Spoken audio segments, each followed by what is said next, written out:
people, so welcome to another episode of Based on a Drue Story. You know how we go. Thank you for all the love, thank you for all the support, thank you for all the comments, all the likes, all the shares. You are the real MVP. Much love to you all. So this episode we're going to be talking about focusing on the love and ignoring the hate. This vet is my home, and when I'm not vetting na home. Throughout my entire career, I've never been the most popular person. I've never ever been.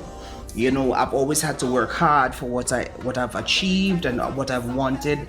I've always found myself having to work harder than the next person or my peers. And that's just my personal opinion. It doesn't necessarily have to be facts from them or anybody else per se. That's just me.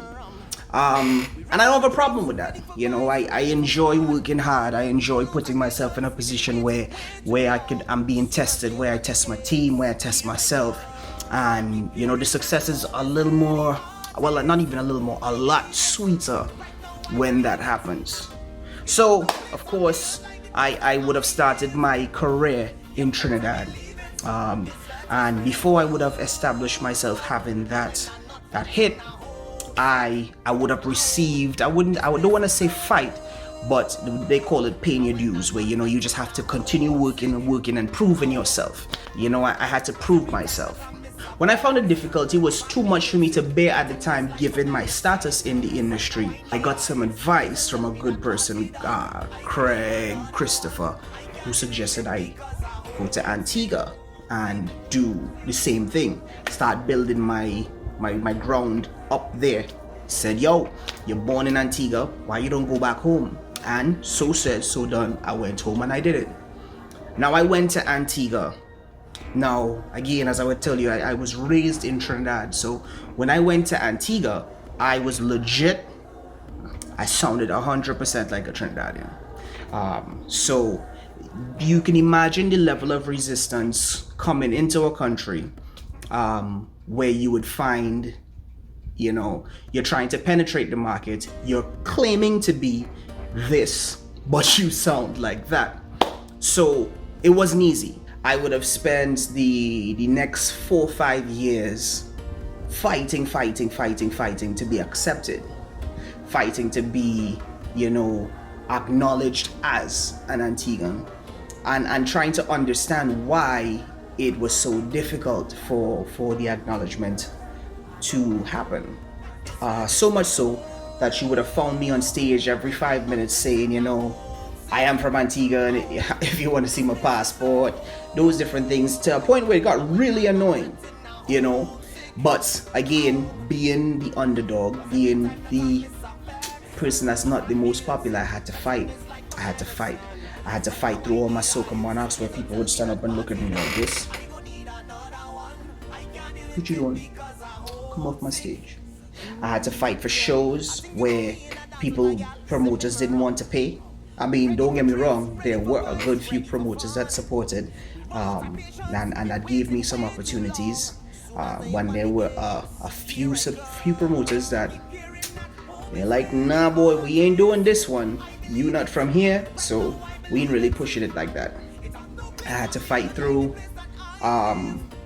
endorsements. I remember going into a company, sitting down and having a conversation with the marketing manager, with all the people that I needed to, and then to hear a week later that the big man upstairs said that he wouldn't sign me to the company because he didn't believe whether my passport was Antiguan or not. He didn't believe that I was Antiguan, and he's not doing it. And all of those things came to put me in a position where I started to become really, really frustrated. As I said, I would be on stage, I'm performing and I'm entertaining people. My focus is so much so on the people that don't like me, as opposed to the people that were showing me love.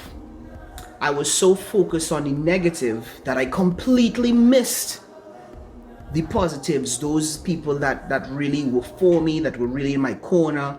Now, don't get me wrong, when somebody would come up to me and tell me, hey, I'm in your corner, I'm supporting you, I'd be like, okay, good, and humbly accept the love, give the love back. But when I would perform, my goal was to get everybody into the performance. My goal was to get everybody jumping, everybody waving, and I didn't really understand at the time that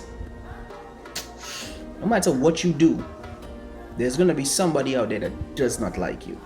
There's going to be somebody out there that feels that you're fake. There's going to be somebody out there that feels that you're cocky. There's going to be somebody that feels that you're arrogant. There's going to be somebody that feels that you're selfish. They're going to feel all kinds of things about you and don't know you. But I was so focused on that. I was so focused on trying to clog the negative holes that I was letting all the positive ones drain out. Couple years pass, I'm fighting back and forth. Antigua, Trinidad, and it's not working out for me. Not one bit. I finally get a hit in Antigua, which I told you guys about in season 1, which was Superman. So the year after that now, or was it 2 years after? I can't remember, because I had a little cocky spirit at once, and remember we came back down. And I was performing at an event, and I was on the stage. It was myself, I believe Claudette, and the Burning Flames. We were at, for anybody that's been to Antigua or knew anything of the past, where Antigua is concerned, we were at what we consider one of the most legendary spots for parties in Antigua, Lions. So we're performing for this event called Jam Corner. I think they had changed the name to Jam Session now. Big up Yusuf. So I'm in there, I go on stage, I'm performing. I remember Superman had hit hard. I believe at this point I missed badly the year before. And now I'm still holding on to Superman. Vagabond is going to be released in a few weeks. And I'm on this stage performing, and there's some people in the front of the stage. I'd say about a good 15 or 20 people that are on the stage, and the hand is like this, like literally on the front of the stage. There's some people behind them folding the arms like this, and just looking at me like, boy, why don't you just come off the stage? And I am like, every 5 seconds I'm like, yo, why y'all folding your arms? Why y'all doing this? Why y'all doing that? Why y'all doing this? Come on, jump, hands in the air, let's have a good time, like this. And I'm so focused on them that I don't even realize what's going on behind them, right? So what's going on behind them is that there's a great gang of people enjoying themselves. But little by little, I haven't seen this yet, I was told after. Little by little, they are starting to drop in vibes because my energy is so focused on the negative right in front here. So, finish the performance. Thank you, good night. Walk off the stage. When I get off stage, I'll never forget this. One of the members of the Burning Flames, his name is Crocus. He's the most risky out of all of them. He's the most daring. In my personal opinion anyway. He pulls me aside and he says, I need to talk to you now. He's never really spoken to me on levels like this before, but this is the first time. So he pulls me aside and he says, I watched you perform, and you spend too much time focusing on the people that don't like you. They're not going to like you. They might change their mind tomorrow. They may not. But the fact remains is that they don't like you now. But the people behind them love you. They were enjoying themselves. They were having a good time. And you paid no attention to them. You gave them no kind of attention. You didn't give them no love, no focus. And eventually you lost them. He said, for future reference, focus on the ones that love you. Ignore the ones that don't. If they don't love you, they may never love you. And if they do love you in the future, then welcome them with open arms. But right now, focus on the people that love you. That's stuck with me. It sank to the bottom of my soul. And from that day on, every time I performed, I completely blocked out every negative person that would even have a negative energy to throw at me, negative words, anything that would have been negative. I blocked it out. What I needed to use as constructive criticism, I would have. And I started to focus on pulling the energy from the ones that would have been supporting me, the ones that were showing love. Shortly after that, I started to hit. Performances started to climb like this. Soca Monarchs started to win. I became I won 3 Soca Monarchs straight. Actually no, I won 4 Soca Monarchs straight. 3 up tempo, 1 groovy, and it started to become this thing where it just started to work for me. I learned how to throw my energy to the positive ones and receive their energy and let that spread throughout the crowd.